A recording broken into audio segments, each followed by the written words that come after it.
Hello, Jane Gill here.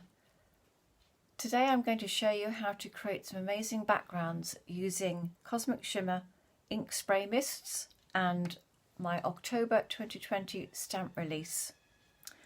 I'm going to use these products.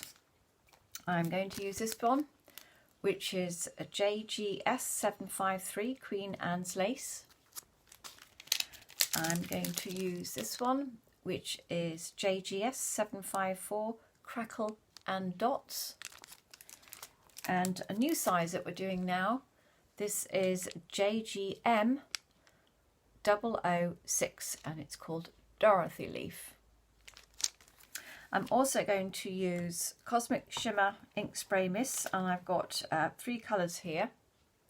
I have got Evergreen, Bright Sunshine in the middle, and I have got Arctic Blue. I'm also going to use a Distress Oxide ink pad in Gathered Twigs and a black VersaFine ink pad. First thing we're going to do is create our background. I've got all the stamps I need already on their blocks. Oh, and I'm also going to use two stencils as well. So little mini stencils from Creative Expressions. This one is Ornate Trellis, and this one is Vintage Diamonds. They're really handy, these little stencils, because you can buy quite a few and have a nice choice rather than having to buy one big one. So I really like them, and I like the fact that they have a little hole in here, which means you can put a ring through it and put them all together and keep them together in one place. Okay, so let's make our background. This piece of card is about 4.5 inches by 5 3/4 inches, and it's coconut white from Creative Expressions range of card. I have put all my inks in little pots, just spray a little bit in the pot, ready to go. And I've got a nice flat brush to work with and a big pot of water. So first of all, I'm going to damp my brush. I'm going to start with a lighter colour first, and I'm going to put the colour in 2 or 3 places to start off with. This is the Bright Sunshine, and we'll clean our brush, and then we'll go in with the green, which is the Evergreen, and we'll put that in as well. Doesn't matter if you touch the yellow at all. Rinse our brush, and then we're going to go for the Arctic Blue and put that in those gaps. Let it all run together. So whilst it's still wet, I'm just going to rinse my brush and dab a little bit to make sure all the areas are covered. You can always leave some white space. Okay, that looks good to me. Get a bit of kitchen towel, and we'll kind of blot that to take away some of the colour to leave a slightly subdued colouring. There we go. And we want to go over it again with a little bit of water just to soften those edges. This always works a treat.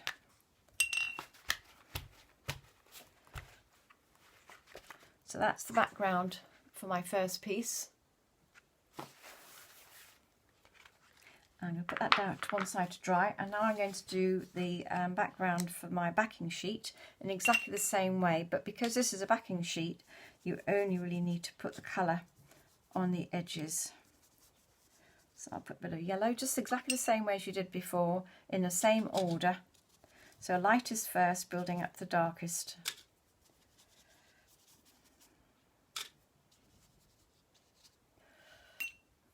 And then finish off with the blue.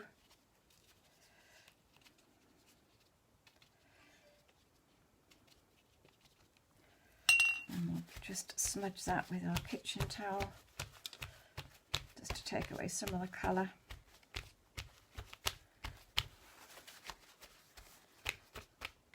That looks fine to me. Now leave that to dry for, I don't know, 20 minutes or so, and you could heat set it if you wanted to and speed up the drying process. But I'm going to work on mine whilst it's still a little bit damp. Just hope for the best that it'll be okay. Right, the first thing I'm going to do is add some of the stencil. And I'm going to place the ornate trellis, get my Distress Oxide Gathered Twigs ink pad and smoothie with a little bit of the colour on there. Take off any excess and apply any ink through the stencil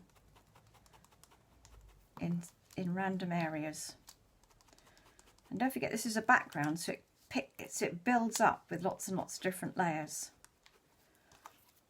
So I have got the ornate trellis done with the Gathered Twigs Distress Oxide, and we'll stick with the Distress Oxide, and we're going to add a few little diamonds as well here and there, just for extra interest. It's always nice to have something interesting going on in the background. Not covering the whole thing.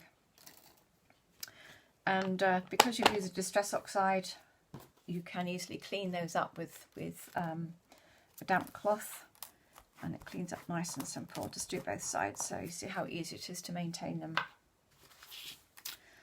Right, the next thing we're going to do on here is we're going to do a little bit of stamping, and we're going to take the Dorothy leaf stamp, and I've got, there are two on the stamp, and you can see they're a mirror image of each other. So I'm using both of them so that we can have a good stamping area, and it's because it's a mirror image. So we're going to put it on a stamping mat. I'm going to put a bit of scrap card on top of there so I don't make a mess of my mat.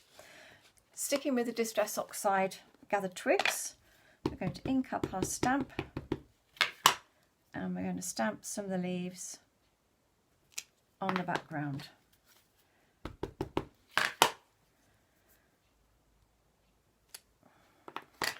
You can use upside down, on their side, whichever way you like. You may not want to use all of the leaf, just part of the leaf. Right, I'm going to stop there and we'll just see how we get on with the next stage. Now we're going to take our VersaFine Onyx Black, and I have got my stamp on my block, which is the JGS 753 Queen Anne's Lace, and I'm going to ink up with the black VersaFine, and we're going to be stamping this twice on our background.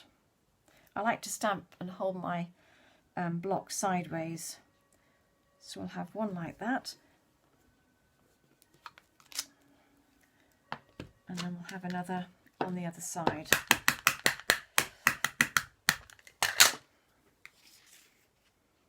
Try and move this a little bit further down so that it looks like a different position.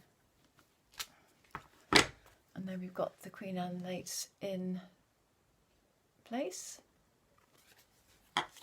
Now at this stage, if you wanted to, you can add some more of the leaves. So we'll go back and add a couple more, fill in some spaces.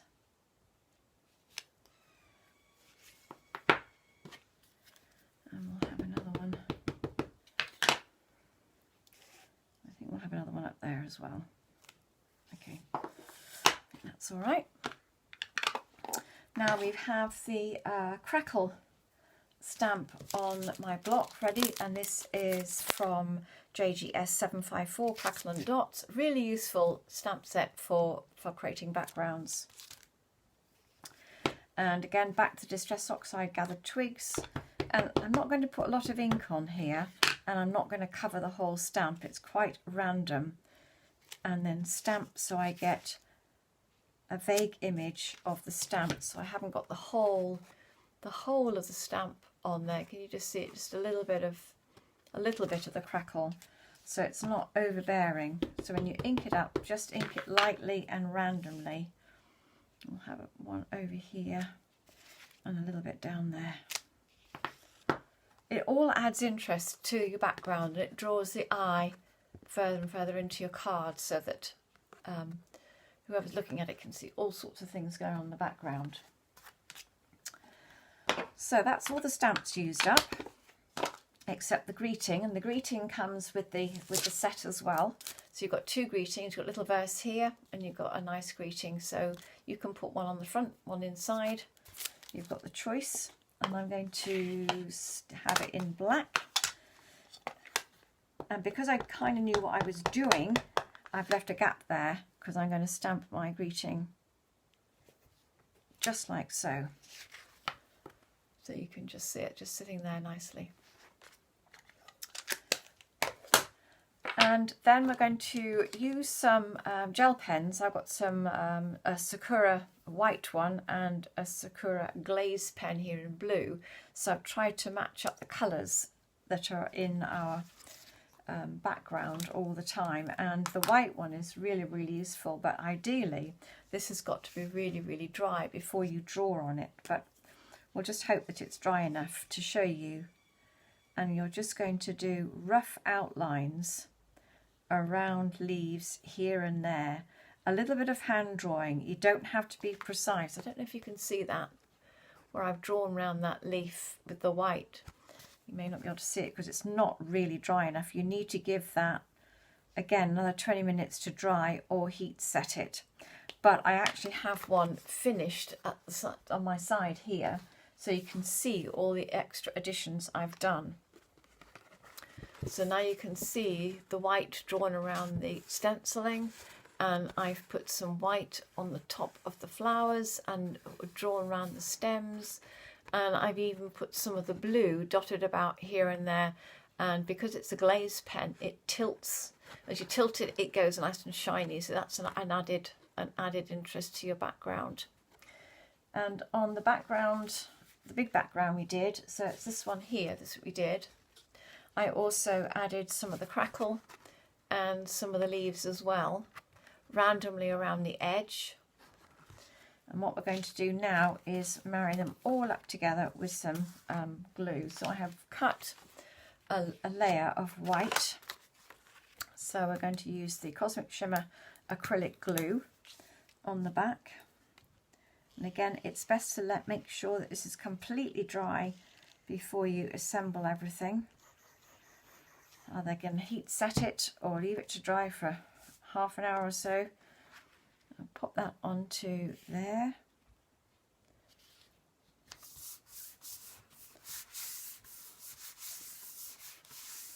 The other thing I like to do when I'm layering up is use my bone folder to go around the edges to make sure that those edges are nice and flat.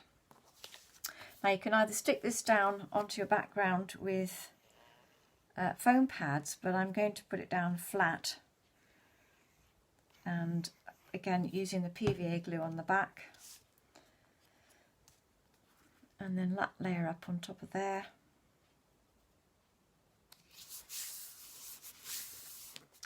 And then onto my base card.